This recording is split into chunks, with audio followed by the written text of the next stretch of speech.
Что ж, пора возродить формат разбора трейлеров Геншина, и начнем мы с тизера Фонтейна и версии 3.7.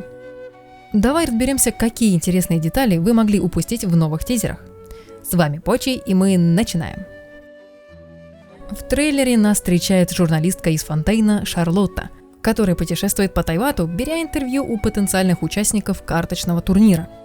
Он будет проходить в Манштате с огромным размахом и множеством известных участников. Приятно, что вспомнили про Кею, и он будет фигурировать в событии. Исходя из слов Кеи, проведению турнира помешает некий карточный вор. И почему-то я сразу подумала про мага бездны, который, знаете, ворует карточки и играет в них со своими друзьями. В моей голове это выглядит очень мило. Далее мы слышим цитату из газеты. «Таланты города на озере. Вундеркинд побеждает капитана кавалерии Орда Фавониус». Вундеркинд? Это про кого? Сразу в голову приходит мысль об Альбедо, побеждающего Кею в этом турнире, но напрямую его участие не анонсировали. Странно, кто же еще этот Вундеркинд? Было бы неожиданно и приятно, если бы Хуэверс вспомнили еще бы про моего любимого Альбедушку. Далее в своей статье Шарлотта даже умудряется смело сказать о том, что архонты Надзумы доходит до финала, но ее останавливает хитрая соперница в лице Яи. Даже Мика подмечает, что это дерзко так говорить про архонта. Ах, и кстати, в конце ролика я задам вам ряд ключевых вопросов, на которые мне было бы очень интересно и очень важно услышать ваши ответы. Продолжаем. Сказать честно, карточная игра в Геншине прошла мимо меня, поэтому комментировать контент по ней мне крайне сложно. Лучше поговорим о новом персонаже, которого, к счастью, как по мне, хорошо, что не слили заранее, ее было очень приятно увидеть здесь. Итак, мы видим саму очаровательную Шарлотту.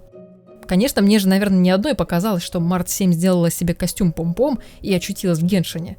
Даже не забыла свою фирменную фишку – фотоаппарат. Внешний вид Шарлотты и ее милая анимация появления приятно меня удивила. Не могу сказать, что я прям в восторге от ее персонажа, но нам явно дали вкусную затравку о том, как выглядят жители Фонтейна. И это очень круто. Это что-то действительно свежее и новое в Геншине. Насыщенные, яркие и даже контрастные цвета, детализированный костюм, который прям хочется разглядывать. Я заметила, что она просто усыпана бабочками. У нее даже на монокле сэр бабочка. Ожидаю моднявых аристократичных персонажей, Спенсне в том числе. И что интересно, у меня сразу сложилось ощущение, что нам показали только одну сторону Фонтейна, то есть ту самую богатую и обеспеченную. Не может же быть, что все персонажи из этого региона однобокие, галантные аристократы. Очень бы хотелось увидеть персонажа противоположным этому стилю, но с сохранением особенностей персонажей Фонтейна. Но это я уже далеко ушла. Да, и стоит добавить, что у камеры Шарлотты есть лицо, читается улыбка, глаза и даже шляпка с пером. Конечно, не забыли и на камеру добавить костюмчик и бабочку. Колоссальное внимание к деталям. Наличие у нее столь яркого дизайна и глаза бога на сумочке, на ножке, намекает нам на то, что рано или поздно она станет игровой. На видео плохо видно, какая именно у нее стихия, но мне кажется, это Криу или в крайнем случае Гидра. А что думаете вы? Присмотритесь повнимательнее, какой это элемент. Напишите в комментарии свое мнение. И знаете, что интересно? Даже про путешественника уже есть статья в «Паровой птице». Житель Фонтейна Феликс Йог упоминает о ней. Да, припоминаю, что в одном из выпусков «Паровой птицы» тебя описали как, скажем, они говорили, что ты отважный и прямолинейный рыцарь, который предпочитает убеждать оружием. Какой вздор, не правда ли? Эти невежды раздули из мухи слона. Каждому должно быть ясно, что ты умная, элегантная, скромная и, конечно же, храбрая героиня. Феликс говорил, что вернется в Фонтейн и напишет им разгромное письмо в редакцию «Паровой птицы». Значит, мы, путешественник, известны как герои еще до того, как доберемся в Фонтейн. Надеюсь, на этот раз мы не станем преступником или еще каким-нибудь злом в этом мире. И последнее, к кому обращается Шарлотта, это Кирара. Они, кажется, обсуждали детали доставки газеты. И, кстати, Кирара вы можете заказать в моем магазине Почи Shop на Wildberries и Озон. Там вы можете легко выбрать и приобрести фигурки своих любимых персонажей. Загляните по ссылке в описании в Почи Shop и откройте для себя волшебный мир акриловых фигурок и коллекционирования. Вернемся к видео. Теперь, благодаря услугам Камани Экспресс, то есть логистической компании Керары, журнал «Паровая птица» доступен каждому, и, кажется, не только в Инадзуме. Например, в Сумеру Лайла упоминает о том, что и им известна колонка Моны. Сама Лайла говорит: астрологист Мона Мегистус, среди ученых ротавахиста ее астрологическая колонка в «Паровой птице» хорошо известна. Ее статьи очень узкоспециальные, но нравятся даже людям вне науки. Этого не просто достичь. Даже о Синьянь написали в статью в газете.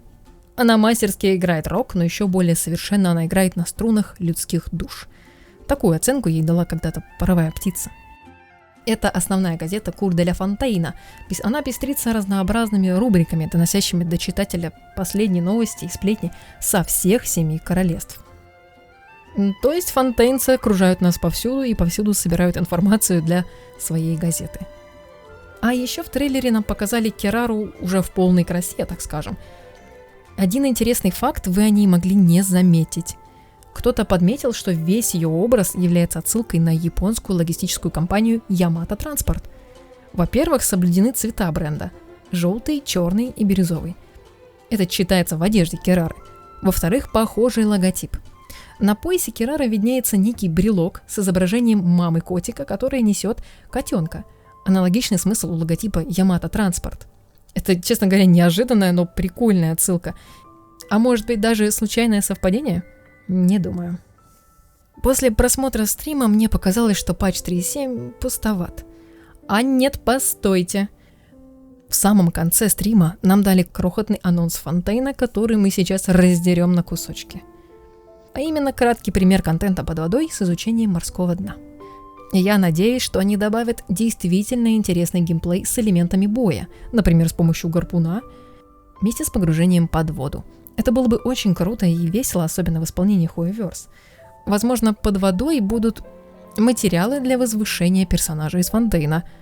И нам по-любому придется лазать по морскому дну, чтобы возвысить нашу Шарлотт. Но есть у меня одно подозрение. Вспомните рыбалку. Самым огромным моим разочарованием было то, что во время рыбалки твой классный делюк переключается на надоевшего тебе главного героя, и приходится рыбачить за него. Так мало того, что еще и Пайман постоянно поддакивает. Ну ладно, это не беда. Проблема в другом. Бьюсь об заклад, когда мы захотим нырнуть из-за своего любимого делюка под воду и начать изучение дна, игра автоматически переключит нас на главного героя.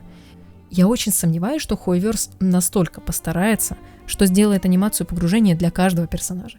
А если сделает, то я возьму свои слова обратно. Сейчас вода в Геншине выглядит скромно, тускло и безжизненно. Однако я не думаю, что подводный контент станет доступен повсеместно в Тайвате. Я не представляю, какая это огромная нагрузка на устройство, с которого мы играем. Моя Nokia 3310 просто развалится под водным давлением в прямом смысле этого слова. И знаете что? Нам уже попадалось упоминание о лицензии ныряльщик.